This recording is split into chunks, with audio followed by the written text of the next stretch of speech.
आज के वीडियो में मैं बात करूंगा रॉयल एनफील्ड के 4 सो कॉल्ड फ्री सर्विसिंग के बारे में। एंड आई होप कि आपको ये व्लॉग इंटरेस्टिंग लगे।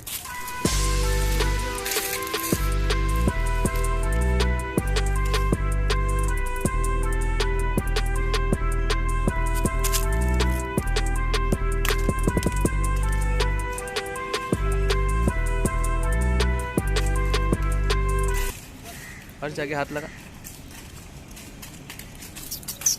नहीं मत बुलाओ। ये वीडियो स्पेसिफिकली उन लोगों के लिए जो नया रॉयल एनफील्ड लेने का सोच रहे हैं या फिर उनका फ्री सर्विसिंग अभी तक ख़त्म नहीं हुआ है। अब बहुत सारे लोग रॉयल एनफील्ड इसीलिए नहीं लेते क्योंकि उनको ऐसा लगता है कि उसका मेंटेनेंस कॉस्ट बहुत ही ज़्यादा हाई होगा, बट ऐसा कुछ भी नहीं है। थोड़ा बहुत फ़र्क पड़ता है क्योंकि आप कोई प्लास्टिक वाला खिलौना नहीं चला रहे हो, एक पावरफुल बुलेट चला रहे हो, तो थोड़ा सा कॉस्ट में फ़र्क पड़ता है, बट ऐसा नहीं है कि बजट के बाहर एकदम चला जाता है। इस वीडियो के स्टार्टिंग में मुझे ये क्लियर करना है कि रॉयल एनफील्ड फ्री सर्विसिंग जैसे कोई भी चीज़ नहीं होती है, क्योंकि ये लोग बोलते तो है फ्री सर्विसिंग, बट क्लीनिंग के टाइम पे जो कॉटन यूज़ होता है उसका भी ये लोग 100 रुपीज़ चार्ज कर देते हैं। अब मुझे रॉयल एनफील्ड ब्रांड या उनके बाइक से बिल्कुल कोई प्रॉब्लम नहीं है। इनफैक्ट मुझे ऐसा लगता है कि इस प्राइस रेंज में इतनी पावरफुल 2 स्ट्रोक इंजन वाली बाइक और वो भी इतनी कंफर्टेबल बाइक शायद ही दूसरी कोई कंपनी बनाती होगी, बट मुझे प्रॉब्लम है उनके सर्विस सेंटर से।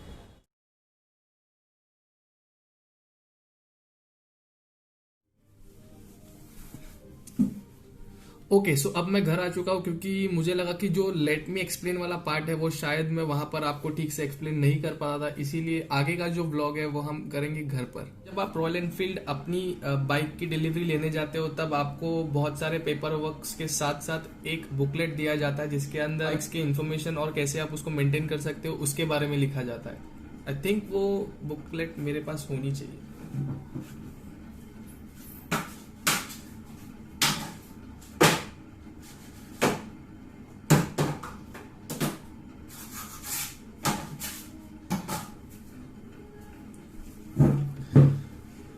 सो जो बुकलेट की मैं बात कर रहा था वो कुछ ऐसे टाइप की होती है। हाँ, तो इस बुकलेट में आपको 4 कूपन दिया जाता है जो आपको यूज करना पड़ता है ऑथोराइज सर्विस सेंटर में। वो भी ये देखिए, ये कूपन है।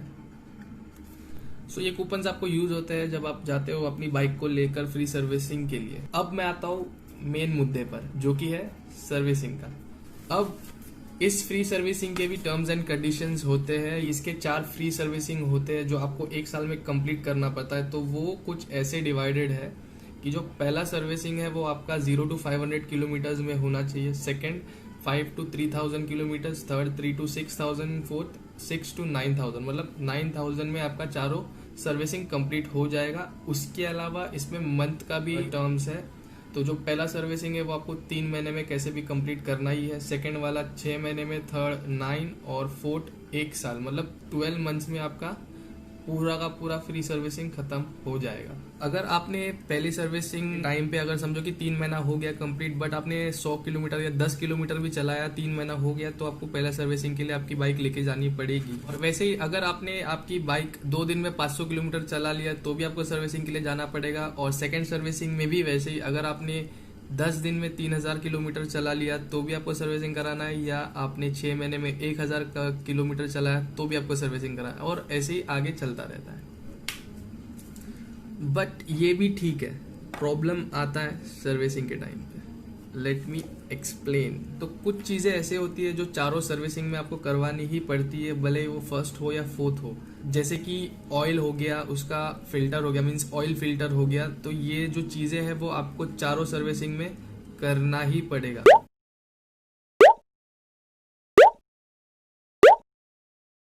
बट यहाँ पर मैं आपको एक चीज बता दूं कि रॉयल एनफील्ड की जो इंजन ऑयल है 2 to 3000 किलोमीटर चलने के लिए ही बनी है, तो उसके पहले आपको ये चेंज करने की जरूरत नहीं है। बट अब जब भी सर्विस सेंटर में जाओगे आपको वो चेंज करने के लिए बोलेंगे ही।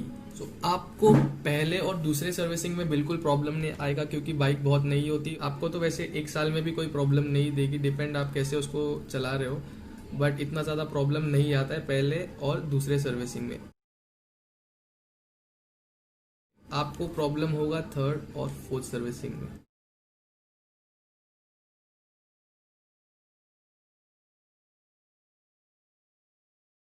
अब थर्ड और फोर्थ सर्विसिंग में आपको बहुत ही माइनर इश्यूज आ सकता है जो आप खुद ही फिक्स कर सकते हो, जैसे कि आपका जो नट्स रहता है बाइक्स के वो लूज हो जाते हैं, या फिर चेन लूज हो जाता है, चेन लुब्रिकेंट निकल जाता है वगैरह वगैरह, जो बहुत ही छोटी प्रॉब्लम होती है और टाइम के साथ आप खुद इसको फिक्स करना सीख जाओगे। बट एनफील्ड के सर्विस सेंटर में इस प्रॉब्लम्स को बड़े बड़े प्रॉब्लम्स बताए जाते हैं और इससे आप डर जाते हो। जैसे जैसे सर्विसिंग बढ़ती रहती है, जैसे कि थर्ड फोर्थ हो गया, तो वैसे वैसे आपके प्रॉब्लम्स के लिस्ट भी लंबे लंबे बताए जाते हैं, जो एक्चुअल में होता नहीं है।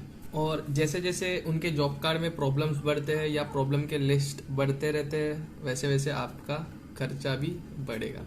अब आपको मैंने ये सब ऐसे ही नहीं बता दिया, ये सारा मेरा पर्सनल एक्सपीरियंस आपको शेयर किया है। इनफैक्ट मैं आपको ये बता दूं कि जब मेरा फोर्थ सर्विसिंग था तब मेरा जो टोटल अमाउंट था वो 9000 बताया गया था। अब फोर्थ सर्विसिंग में जब उन्होंने मुझे 9000 का कॉस्ट बताया तो मुझे वो इतना वर्थ लगा नहीं, क्योंकि उन्होंने इतना ज़्यादा लिस्ट बना दिया था मेरे बाइक में प्रॉब्लम्स के।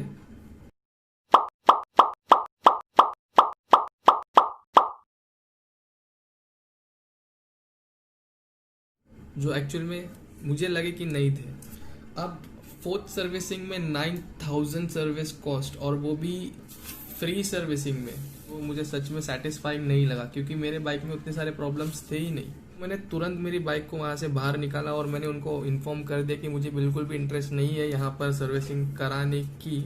और बाहर निकलकर मैंने एक मेरे बहुत ही अच्छे फ्रेंड को फ़ोन किया जिसके जान पहचान में अच्छे अच्छे मैकेनिक्स थे, उसके ट्रस्टवर्दी मैकेनिक्स जिसको मैं भी जानता था। उसने मुझे सजेस्ट किया कि ये मैकेनिक्स के पास या इस मैकेनिक के पास मुझे जाकर सर्विसिंग करवानी चाहिए, और मैंने वही किया। मैंने क्या किया, सीधा मेरी बाइक को उठाया और उस मैकेनिक के पास लेकर गया, और साथ में वो लिस्ट भी लेकर गया जो मुझे रॉयल एनफील्ड के सर्विस सेंटर में मिला था क्रॉस वेरीफाई करने के लिए। अब जब उन्होंने वो देखा तो उन्होंने मुझे यही बोला कि इतना जो लंबा लिस्ट है उसमें से 90% प्रॉब्लम भी मेरे बाइक में नहीं थी, और आप मानोगे नहीं, मेरा जो 9000 का जो कॉस्ट था वो मेरा यहाँ पर ओनली 2700 में सर्विसिंग हुआ।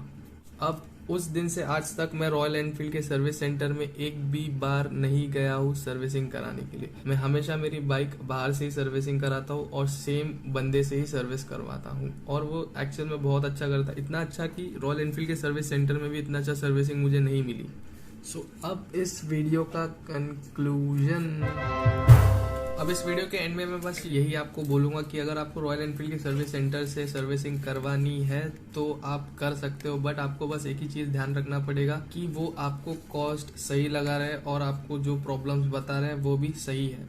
लेकिन अगर आपको बाहर से सर्विसिंग करवानी है वो भी एक अच्छा ऑप्शन है आपके पास। बस आपको ये चीज़ ध्यान रखना है कि जो मैकेनिक है आपका वो एक ट्रस्टवर्दी मैकेनिक है, और सबसे पहले एक अच्छा मैकेनिक है जिसको नॉलेज होना चाहिए रॉयल एनफील्ड के सर्विसिंग के बारे में। ओके, सो आई होप कि आपको ये वीडियो बहुत पसंद आया होगा, और अगर ऐसा है तो प्लीज़ लाइक करिए, और मोस्ट इम्पॉर्टेंटली अगर आपको ये जेन्युइन वीडियो लगा या आपको लगा कि सेंसिबल कंटेंट था तो प्लीज़ इसे शेयर करिए ताकि ये और भी लोगों तक पहुँच जाए।